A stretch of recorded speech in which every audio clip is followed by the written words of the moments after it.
Do candidates for the FBI have to go through background checks? Yes. Would someone with dozens of felony convictions survive a background check for the Bureau? No. So they would never be hired by the Bureau? No. Well, clearly the Bureau has, you don't have to comment on this, I know you won't, but clearly the Bureau has higher standards for their hiring than one of America's great political parties. Hi again, everybody. It's just a fact, isn't it? It's 5 o'clock in the East. The list of jobs not open to a twice impeached, 4 times indicted, convicted of 34 felony counts and found liable of sexual assault disgraced ex-president is long and growing. That kind of rap sheet means, among other things, the FBI wouldn't hire him. Even the local mall would turn Donald Trump away. And yet, here we are.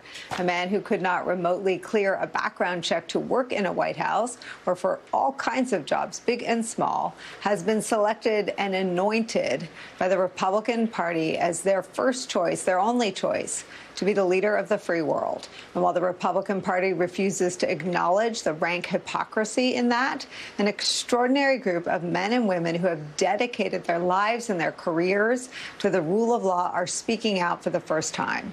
NBC News was first to obtain this powerful call to action, signed by more than 40 former Justice Department officials, thanking President Biden, endorsing Vice President Harris, and offering a blunt warning about the danger of putting Donald Trump back in the Oval Office.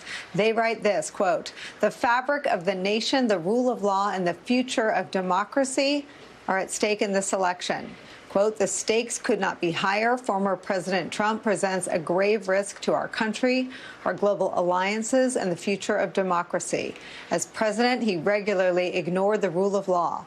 One of his first acts was to order an unconstitutional Muslim travel ban. His last act was to try to stay in power by defying election results and the will of the American people. In between, he put in place extremely conservative Supreme Court justices who reversed long-standing precedents and legal protections, stripping women of reproductive rights, gutting environmental protections, and granting Trump virtual immunity for his official acts." And this shot across the bow about the dangers of a second Trump presidency comes from a who's who of Justice Department stalwarts. Former Justice Department officials who served under presidents of both parties, former U.S. attorneys who served in offices from coast to coast, top Justice Department leaders like former Attorney General Loretta Lynch and former Acting Attorney General Sally Yates. When that level of Justice Department firepower joins forces to sound the alarm about a clear and present danger to the rule of law and our democracy, it is incumbent on us as voters to pay attention. It's very